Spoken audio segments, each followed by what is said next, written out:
They say every child is born into love, but Ada was born into something else. Because the moment she came into this world, her mother turned her face away and said one thing that changed everything. I don't want this child. It was a dark night in the village of Umuaka. The rain fell softly on the roof of a small mud house. Inside that house, a woman was in labor. Her name was Enkem. She held her stomach tightly, breathe with me. crying in pain. You are so But strong, something you about can her do tears this. was not only pain. almost It was time. fear and anger. Push, my daughter.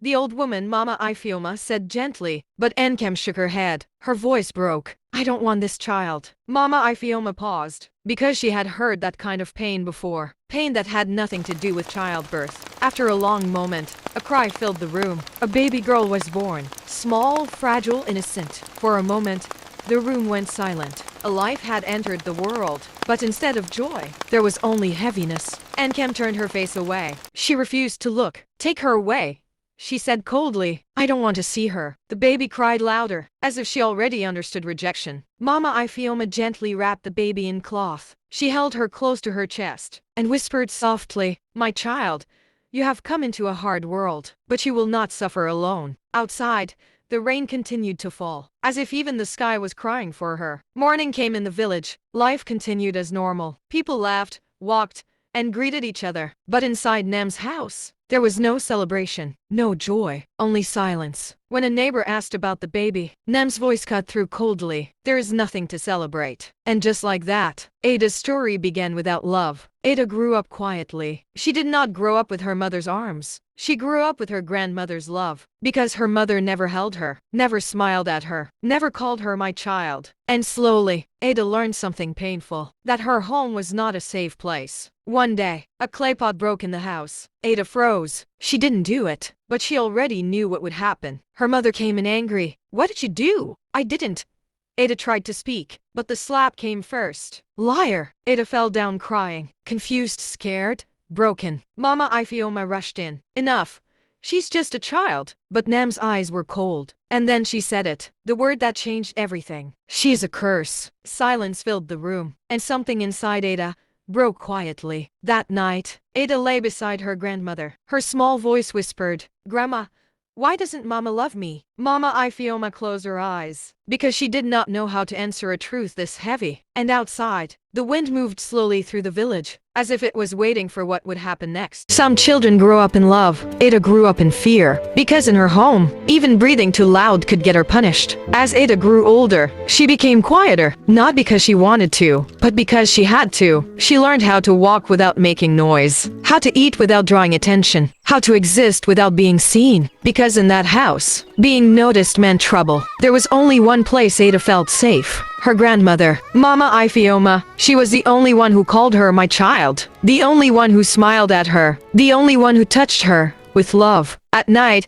Ada would sleep close to her, as if her arms were the only protection she had from the world. But every morning, reality returned. Enkem did not see a daughter. She saw something else, something that reminded her of a past she could not forget. So instead of love, she gave silence, cold looks, and sometimes anger. It didn't matter what happened in the house. If something went missing, if something broke, if anything went wrong, Ada was blamed. Even when she said nothing, even when she did nothing, the punishment still came. And slowly, she stopped defending herself. One evening, after being scolded again, Ada sat outside alone, watching other children play, laughing, calling their mothers, running into their arms. She held her knees tightly and whispered to herself, what did I do wrong? But no one answered. That night, she asked again, Grandma, why is Mama always angry with me? Mama Ifioma sighed softly. She pulled Ada close. Some pain makes people forget how to love, she said. Ada didn't fully understand, but she felt the truth in it. From that day, something changed inside Ada. She stopped trying to be loved, stopped hoping, stopped expecting anything from her mother, and instead, she started building a wall, a quiet one, invisible, but strong. Years passed, and the little girl who once asked for love was slowly becoming someone who no longer needed it. But one day, she would leave that house, and when she did, she would not look back. But what happens when a child grows up without love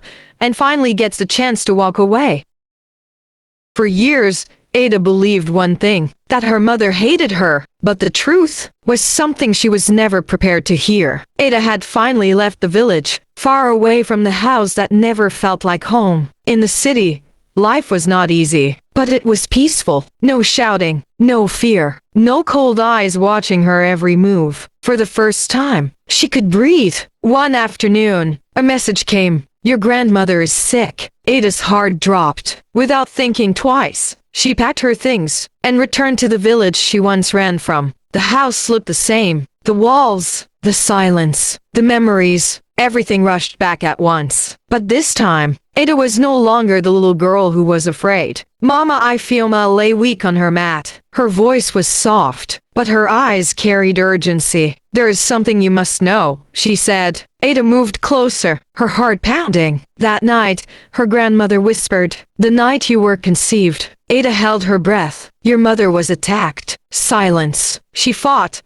She cried, but no one came. Tears filled Ada's eyes. You were not the problem, my child. You were the reminder of her pain. Ada sat frozen. All the anger she carried, all the questions, all the pain, suddenly felt different. Not gone, but understood. For the first time, she saw her mother not as a monster, but as someone broken. That night, Ada stood outside her mother's door, her heart racing. For years, she had only known pain from that room. Now, she held the truth in her hands, and slowly, she stepped inside. Enkem looked up. Their eyes met. Years of silence. In one moment, then Ada spoke. I know the truth, and everything was about to change. But can understanding heal a lifetime of pain, or is it already too late? For years, they lived in the same house, but they were strangers, until one night, the silence finally broke. Ada stood at the door, her hand slightly shaking. This was the same room, where she had known nothing but pain. She took a deep breath, and stepped inside. Enkem looked up. Their eyes met. No words, just years of silence, sitting between them. Ada felt her heart beating fast. But this time, she didn't look away. I know the truth, Ada said softly. Enkem froze. Her face changed instantly. Not anger, not denial, but something deeper. Fear. For the first time, Enkem could not hide it anymore. Her voice trembled. I tried, she said. I tried to forget. But every time I looked at you, she stopped. Tears filled her eyes. You reminded me of that night. I was broken.